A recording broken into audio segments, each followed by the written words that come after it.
and welcome. This is our very first podcast with Dr. Anna Dunn from DeKalb School of the Arts, and we're so excited to be able to watch you teach today and also hear about your life as a public school dance teacher. So first off, we would love to just hear about you. Tell us how you got here.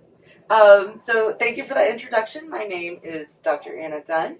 I am the Ballet Mistress here at DeKalb School of the Arts. I've been the Ballet Mistress since 2006. Where did you go to college?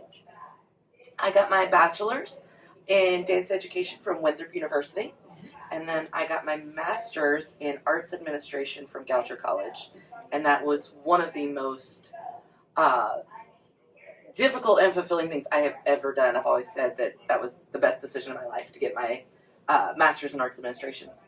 And then I finished up about 2 years ago my doctorate in teacher leadership at Kennesaw State University. Excellent. Amazing. All right. Tell us a little bit about what you're teaching today. So I like to do my units instead of having them by month and trying to hit a whole bunch of units in 1 year. We do annual units. So this year, the whole year, we are talking about dance history.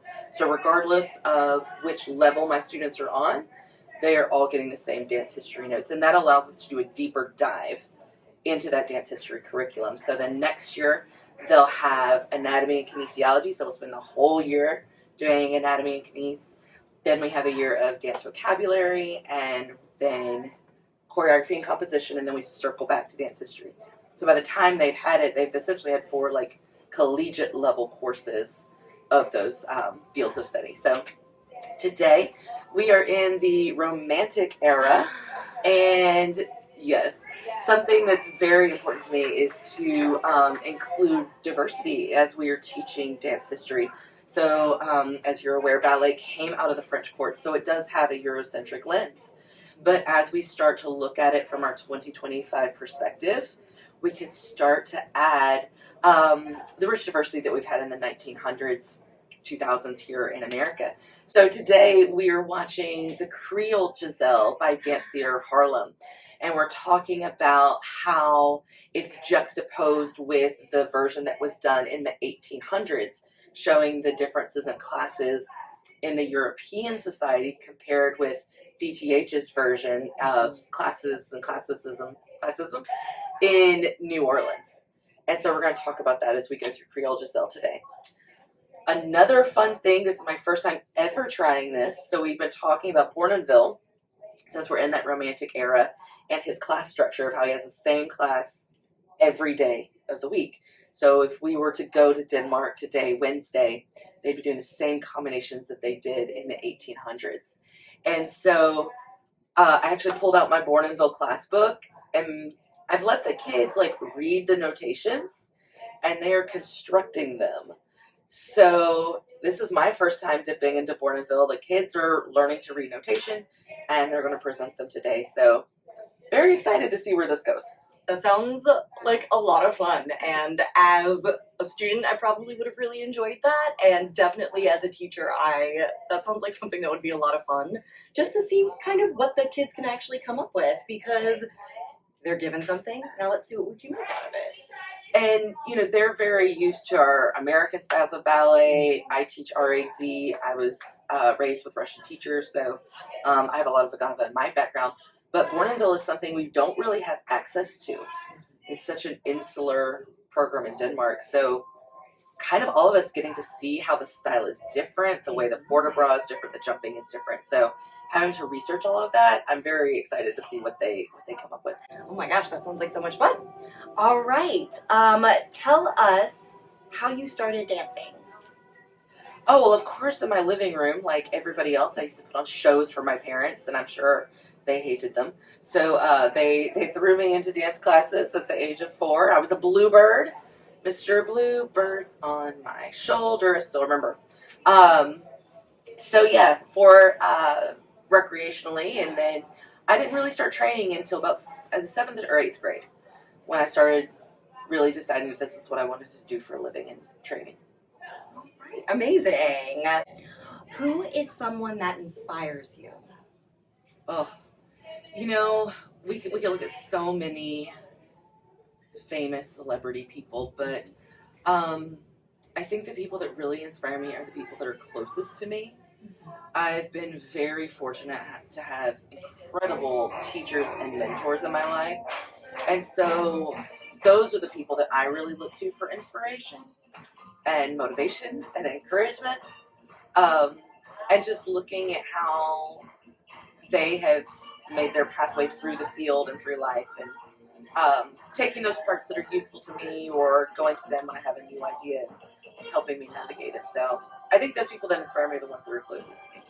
Hey, that's excellent. That's so wonderful for your community and for our larger dance community here in Georgia and Metro Atlanta. What is your biggest strength teaching in this specific setting? Because as someone who has taught in studio and in public school, you know it's very different. So what specifically for this setting? I think, well, I just love learning. I love experimenting. I love seeing what we can accomplish together. To me, the biggest difference between teaching in a studio and teaching in a public school setting is I feel like in a public school setting, I can be more academic and research based. Whereas a studio, if you're taking a ballet class, like you really can only teach the technique in that quick time and send them off.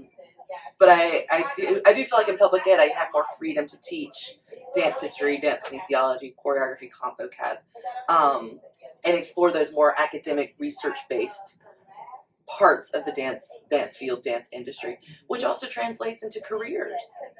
So a lot of the kids, we've had kids that have done the dance history and gone on to study dance anthropology or gone into dance research, or a lot of kids that have gone on into medical or physical therapy after the anatomy class. So I think just being able to teach a broader scope of the dance industry and what those career pathways can look like.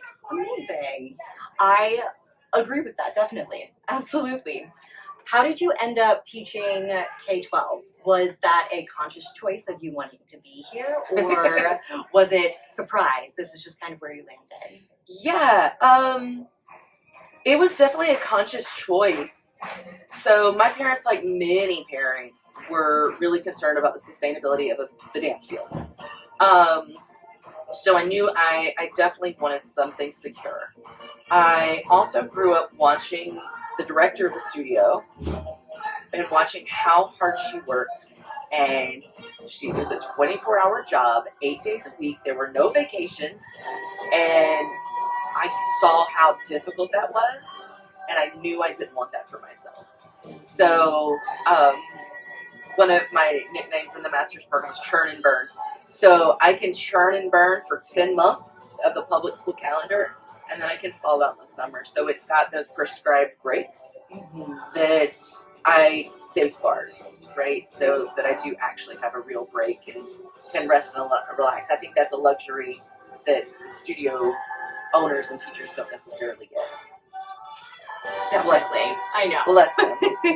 What helps you get through your day? In public school, sometimes days are rough. You get to one class and you're like, oh no, I can't do it. So what is it that kind of helps get you to the end of the day and feel fulfilled with what you've done? Gotcha. So I'm very fortunate, I'm very privileged to be at an art specialty school. So the students do have to audition in, which doesn't necessarily mean that they're smarter, but it does mean that they are highly motivated. And so a lot of the times when I am dragging, when I am tired, when I would just rather be asleep, the excitement of the kids will pull me along. They're always, or usually always, excited to get to whatever is on the docket for the day. And the really difficult times too, I have a very supportive arts team.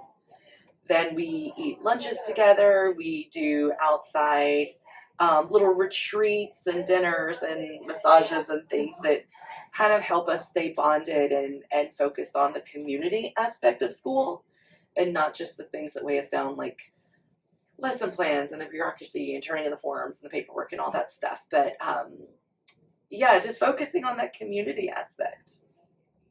That's an excellent thing to think about, because it can feel like you're on an island when you're an only, or if there's not really people that understand what you do every day, Mm-hmm. to have that great support system built in and knowing that you can go in and lean on those people, that is absolutely something that's invaluable. And so I'm very fortunate that I have a second dance teacher here, but even amongst the other art teachers, we don't all teach the same discipline, obviously, but we can talk about a musical that we saw or a play, or we find enough commonality because the arts are so collaborative and multidisciplinary.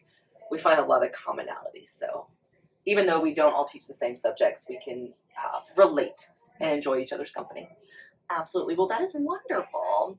Now, part of your classroom routine, your rituals, what is something you do to start your class and end your class for every class throughout the year? Gotcha. Okay, so we always start class with, I teach primarily ballet, so we always start with 2 hands on the bar facing the wall, and we have some type of foot warm up, or even a whole body warm up that prepares us for whatever is coming the rest of the day. So yesterday we were looking at that metatarsal phalange strengthening exercises. So we started with some little toe massages on the floor before we moved on. And then the end of class, we always finish with a reverence. We may have additional cool down, we have some journaling and other things, but we always finish with bows to each other and to the teacher, and of course clapping. Excellent.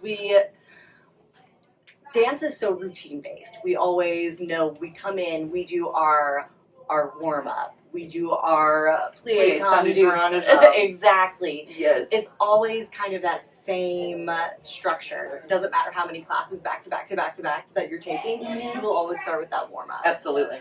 And I know that as a student, I enjoyed that ritual. I wasn't ever surprised about what was happening. Right. And that was really comforting for me. And I think that's something, it can be easy to go, oh, we're doing the same thing, plies again, it's boring. But there is something about that ritualness that provides a lot of safety and a lot of security. So I know students are like, we don't want rules, but they actually do. That gives them that sense of safety. And that provides an opportunity for us to be able to take risks, right? So because we know this order, we know this structure, if you know the rules, you can break them. So then we can divvy off and try some new things. And speaking of anatomy and kinesiology, trying new ways of working, and we have a baseline. So it provides data for us too. Excellent. And in the public schools, we love data. Love data. Got to show how we're growing and progressing. What do you use, or how do you find that it is best to communicate with your students and your parents and your larger community? Got it. So social media is absolutely huge in our society and culture right now. So our student leadership, we have 2 student representatives in the dance department. They help manage the dance Instagram. So that's a good way just to kind of showcase what we're doing, the guest teachers that we're bringing in, special events. But then primarily we use our call board. So the students are trained to check, speaking of rituals, check that call board every single day. Because lots of things happen and we have guests coming in and things change, and so they get used to checking that ritual of checking every day so they know what they're doing, what assignments are coming up. And then I also send out a monthly newsletter to our dancers and dance families. And so I try to get everything listed out that we did the last month, because again, things changed, came up, exciting things, and then give them an idea of what's coming forward, but also ask for help. So we need a lot of parent volunteers. We always need hair ties and bobby pins. Oh my goodness. I'm pretty sure the teenagers eat them. I'm not sure what they do with them, but they're always gone. Definitely eating them. Yeah, absolutely. For breakfast, lunch, and dinner. But that gives me an opportunity to build that relationship with the parents, that they feel informed, they know what's going on, they're excited for the opportunities, but actually slip that request in for help as well. And have you found that the parents respond really well to having that newsletter, or is it one of those things like it pops up and they go delete? What I've heard from the parents is they do look for it because they want to know what's on the calendar, where they're going to buy the tickets, and they are just as excited about our upcoming performances as the kids are, and so they want to know how they can make that special for the students. So having it just once a month, making sure that it's relevant, making sure that it's clear, I think really help with the readability of it, so they know that they're looking for it. Definitely. Was the community building within not only just the DSA parents, but within the greater Abigail Estates community, was that something that you had to work on to Yes. get that buy-in? Yes, so I actually have an additional title here at the school. I'm the community arts liaison.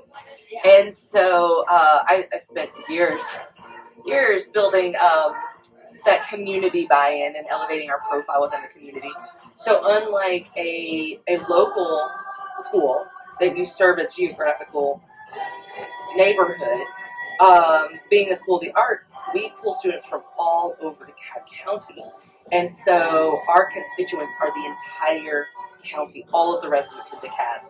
So it can be very difficult to reach those far pockets and make sure that we're getting our work out there. So something that's very important to me as the community arts liaison is providing opportunities for all of the DeKalb residents. So I help with scheduling the school shows so that other DeKalb County schools can come in and see our kids on stage, or that our students get to go out to the community. So each year, usually between 3,000 and 5,000 other DeKalb, DCSD students get to see a DSA show. That's excellent. That's wonderful. And as someone who has also taught in the public school, I know how challenging it can be to get that community buy-in. So seeing all of the work that you've put into that is reassuring. Like, it can be done. It can. It takes a lot of work. Yes. But that community is persisting, which is exciting. It doesn't like drop off as a class graduates. So it's really kind of wonderful to see that growth and know that, yes, it is just one school, but it is all of DeKalb County public schools that get an opportunity to see what's happening here. All the arts for all the people. Yes. Arts will save the world. Yes, absolutely it will. Okay, what is your favorite story from teaching public schools since 2006? Since 2006, there's so many incredible moments and incredible highlights, and it's impossible to just pick one. But you were asking about my doctoral research, so I'll tell you a story that's not necessarily a highlight. It was a challenging moment for me, but it has inspired a lot of the work that I've done and continue to do, and something that I keep on my brain a lot. So it was my first year teaching at DSA. I taught for years before at other places, but my first year here at the school, and my first time working in a majority Black community. And so growing up in homogenous spaces, I was just taught that everybody could do anything, just carte blanche. And I just wasn't aware of the struggles that community has faced historically and continues to face today. And so a student came in, they were late to class, and I sent them back to get dressed out, and they were very upset for whatever reason. I think they had already come into class kind of at a level. And as they're going out the door, they scream out, "Black girls don't do ballet," and slam the door. And I didn't really know what to do with that at the time. I just turned around and was like, "Okay, Tondus, let's keep going." And it just kind of sat with me that student, that child, that dancer really believed that because of her skin color, that this was not a world she could access. And the more I reflected on that and talked with my students, it became apparent that is the world that they do not have access to the way that others do, and that there were things that I needed to do as a white teacher to become a better ally for them, not only in the classroom but in the dance community and ecosystem. And so as I've grown through my years of teaching, I would like to think I do a little bit better every year. I always talk about suck less, right? And so when it came time to do my doctoral dissertation, I was looking at the value of mentorship for the Black ballerinas, because that's something as the white ballet mistress, it's been very important to me, very apparent that they needed Black ballet mentors. So that became very important to me to make sure to cultivate those experiences for them.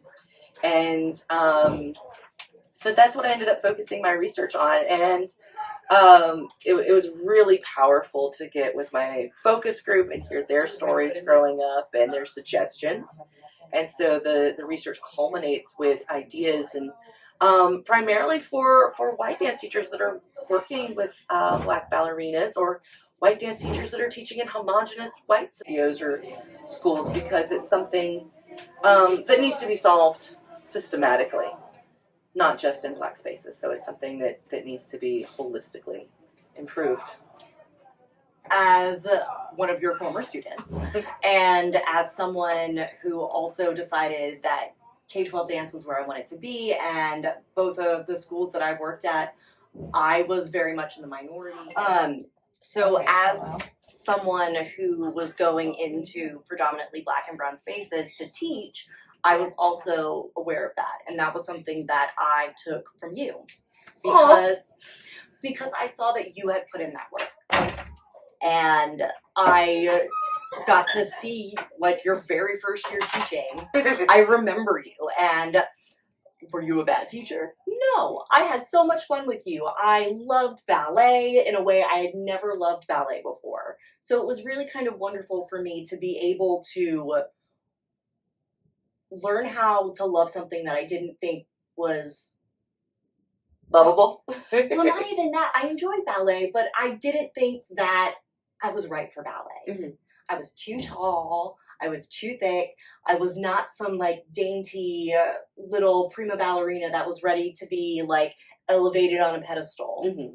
I wasn't like that at all. I enjoyed the really hard things, and I wanted to do petit allegro all day and never ever do adagio ever again. And it was something that I really found a love for through the way you taught ballet and the way you made it accessible. I have a vivid memory of us, I don't remember which ballet we were watching. Wait, no, I do. It was Female Garde. And you were just like kind of poking fun at the storyline. Oh, because it's hilarious. Yes. Yeah. But you like narrated the entire thing. Mm-hmm. Still do. Right. And it made me pay more attention because I was like, wait a minute. Is that what's happening? I thought it was just like, pretty. And I knew there was a story, but like, this is actually fun. So that became something that I started using in my own teaching. Whenever I was showing clips of a ballet or some larger partner work, I ended up never having time to show a full ballet, which is a normal teaching thing. Yep. Who has time for that? We have so many other things we need to do. And just being able to be like, this is what's happening. And kind of making it soapy and like reality TV style so that my students who enjoyed those kinds of things would buy into it. Could relate, yeah.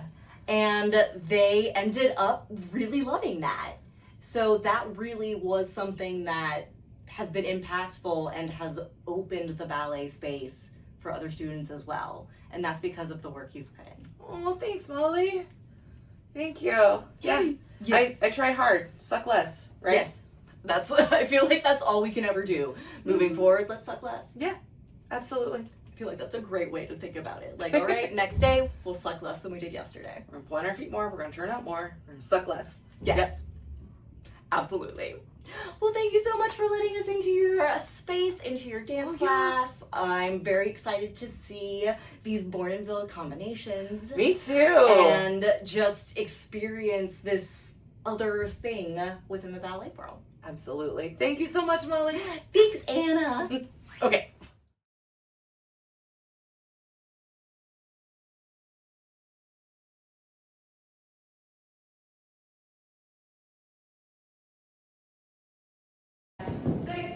Seven, eight. Effacer, contretemps, right knee side, grand jeté, effacer, landing upright at the derriere. In the landing position, bring forth rond de jambe, over, to demi-hauteur to J devant, left coupé dessous, pas de bourrée, move forth, landing derriere, right grand jeté, turning to the landing with the left derriere facing 3. Left is A, distance facing 2. Alright, second. Up, in. There's a little tiny column right back. Because remember, she's been sneaking out. Right? She's going to meet up with Polis, her boyfriend, right? So it's very sneaky, getting away with things. Yeah. And you just convinced Mama that you get to marry Polis, right? So it's very victorious. Very ha ha ha ha. It hurt my mommy.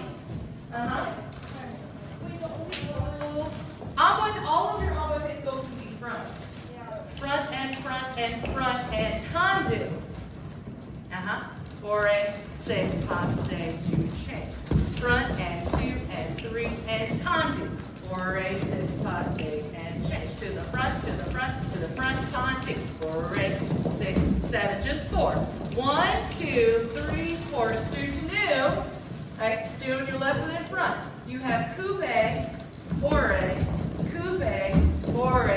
chasse. Keep your body towards your audience. Chasse, saute arabesque, run and get